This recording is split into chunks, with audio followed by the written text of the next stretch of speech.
I edited the whole Cyberpunk Edgerunners show into a 3.5-hour long movie. Cyberpunk Edgerunners is amazing. Ever since I watched it a couple months after its release, it's possibly become one of my favorite shows of all time. It's cool, just cool, into the mouth. Nice. Yes, this 10-episode anime miniseries that's also a fucking Netflix original. I've watched Edgerunners through probably 5 times now. Showing it to family, friends, just to rewatch it sometimes, honestly. And I swear, every rewatch, I fall in love with it more and more. Just to give a little recap, Cyberpunk Edgerunners is an anime based off of the hit game Cyberpunk 2077 and follows David Martinez, a 17-year-old slacker who is pushed into a life of crime after the death of his mother in order to make dreams happen and to become a Night City Edgerunners legend.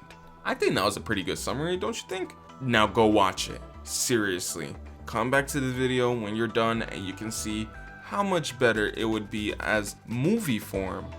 But I don't want you to get spoiled on what happens in the show. I need you to watch it for yourself. Okay, while rewatching this show a couple times, I had an idea. An idea you only get on your day off and you are bored as hell. Cyberpunk Edgerunners would be so much better as a movie. I believe that the couple flaws that the show had, like its weird editing at times or its fast pace being too quick for its own good, could be fixed with just editing it into a movie. So I decided to do that. And whew, the journey, boys, it was a good one. The first thing that I did after screen capturing all 10 episodes, which took hours, and put them all in a video file together and cut out all the intro sequences and the ending credits for every single episode. This is so that the experience while watching is fluid and we're not seeing the damn same intro sequence over and over again, even though I love it.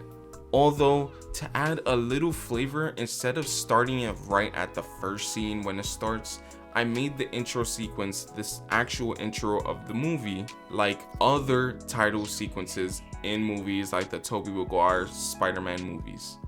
Also, at the ending of the movie, I made sure to keep the credits as if it's actual ending credits for a movie.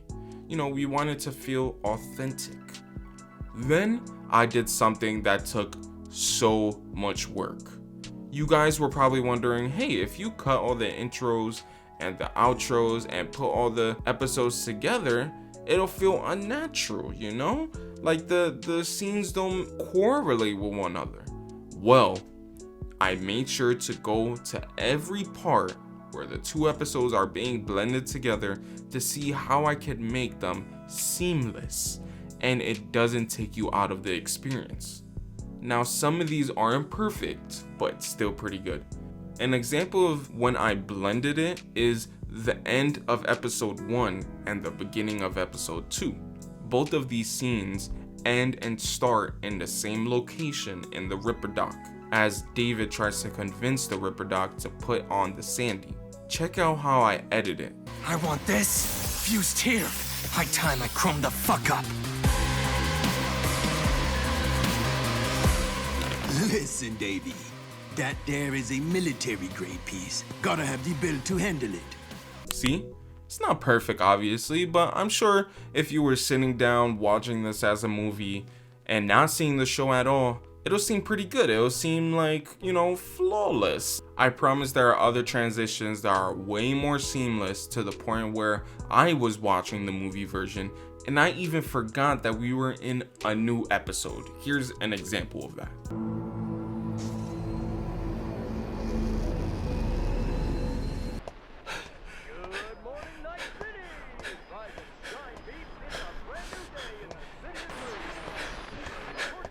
See how much better that flows compared to the first edit I showed you? One cool thing that made this editing a little easier is the times that the show cuts to black after something crazy, specifically after a character gets knocked out or something. Check out this scene right here, for example.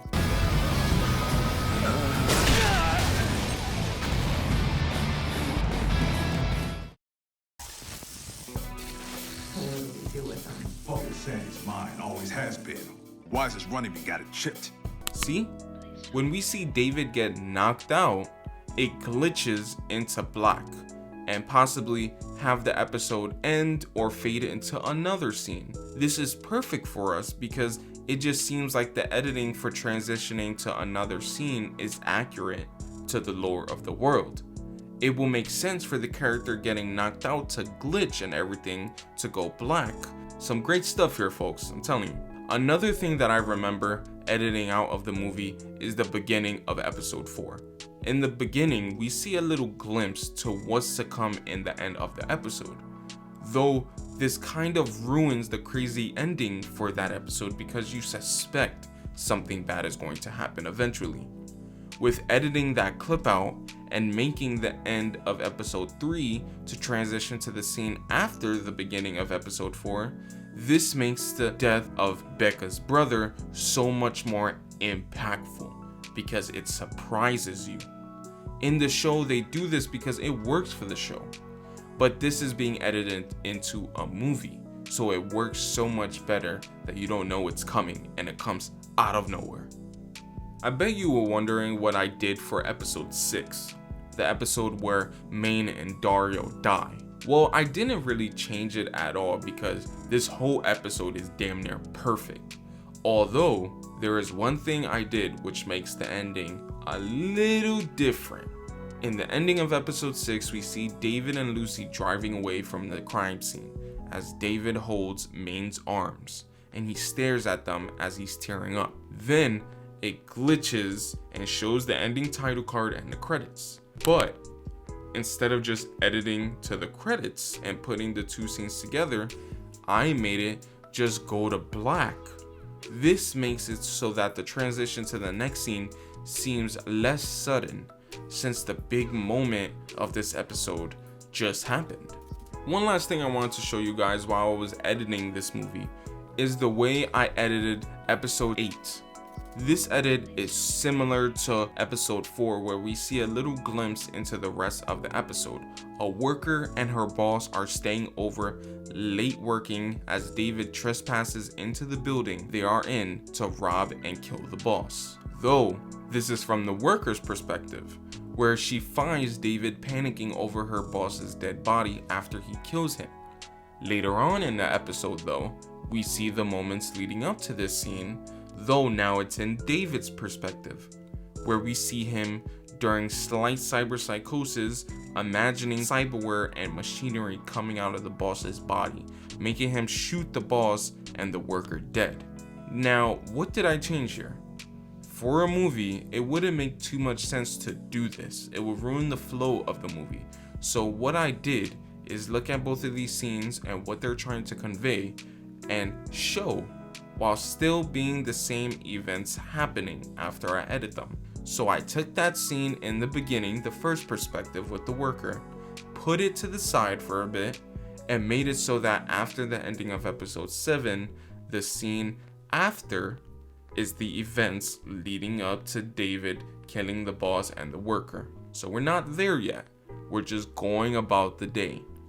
Now, I edit in David and his crew taking him to that building. And then we see David go inside of the building, and then we cut to the worker's perspective.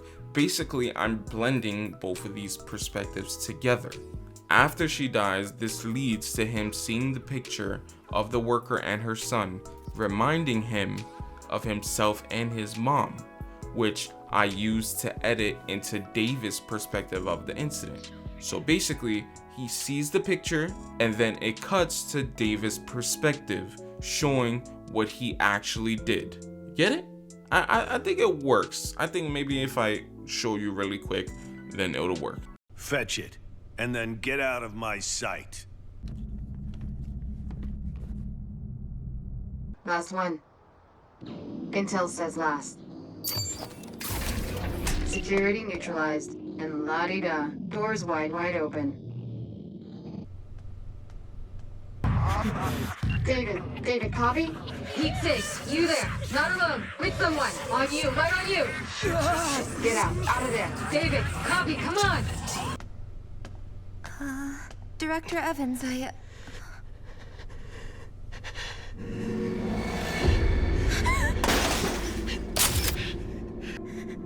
But why?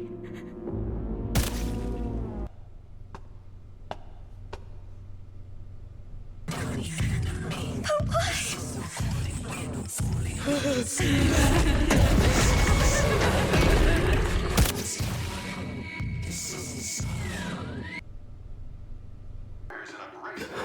It works really well. Seriously, with this editing, it shows David's grief and regret because he took a mom away from this world, and it kind of shows the parallel between what happened in the first episode and then now what's happening in this episode with the mom and the boss being collateral damage to David, kind of how David and his mom were collateral damage to the two gangs that were trying to shoot at each other on the highway.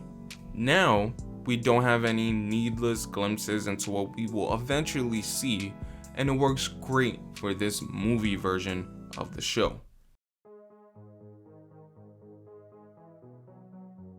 Okay, now we did all those big edits and actually brought it down to a little over 3.5 hours long.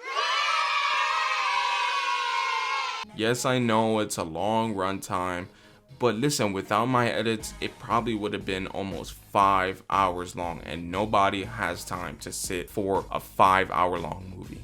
And there's plenty of movies that are 3 hours long, so I don't want to hear it. You guys can sit down and watch this 3.5-hour-long movie. You guys sat through Zack Snyder's Justice League, right? But let's answer the big questions. Does Cyberpunk Edgerunners work as a movie? Does it work better as a movie rather than a TV miniseries? Well, I'm here to tell you, yes. Yes, it does. With one of my main problems being pacing being too quick for the show, making it into a movie takes those problems away. With a show, it's like, damn, this shit is moving so damn fast, I got no time to breathe, there's so much happening. The show shouldn't be too fast paced since you have hours to flesh out the story, but in movie form it makes sense. The fast pace works for it as a movie. Plus, with it being a movie, there are no breaks really, so those things that need to stick with you to understand and love the story more does make it better, because you aren't waiting till the next day to watch the next episode just to kind of forget what happened 2 episodes ago. This is mainly pointed towards the ending because all the emotions and feelings stuck with you till the end makes it more heartbreaking. And I won't lie to you guys, watching it as a movie, after I was done, it was the most I've cried during a rewatch. I ain't gonna lie to y'all, and I'm so serious. Like, that rewatch was like a 10 out of 10. Seriously, guys, it hits so much better as a movie, and I honestly wish I watched it as a movie. And that should show you something. Cyberpunk Edgerunners wasn't meant to be a show. It was meant to be a movie. But regardless, this show is amazing, and even more amazing as a movie. Like, seriously, if I just made it into a movie, lost all my memory about what happens, and watched it for the first time again as a movie, my life would be complete. Seriously. Like, I probably would have bawled my damn eyes out. Embarrassingly. Honestly, I wasn't kidding about it being a 10 out of 10 movie. Maybe not a 10 out of 10, maybe more of a 9 out of 10. But even then, a 9 out of 10 is amazing. So, I hope you guys enjoyed. Seriously. Hey guys, before I end this video, I bet some of you are waiting for the winners of the giveaway. I made sure to put all of the names that entered the giveaway in a wheel and spun it. So, the winners are Yoshi4745, and Fire Spam. Congratulations to these winners. Sorry to the people that entered the giveaway and didn't win. There's always next time, I promise. Stick around to the channel, and I promise, I'm telling you guys that another giveaway will happen eventually. Thank you very much to everyone that participated. Back to the video. I obviously won't be able to send you guys my copy of the movie because of legal reasons. Ladies and gentlemen, we got him. But it doesn't stop you from editing it yourself and looking at the steps that it took for me to do it shown in this video and do it yourself. It'll be worth it, I'm telling you. Like this video and subscribe if you enjoyed, and I'll see your asses in the next one.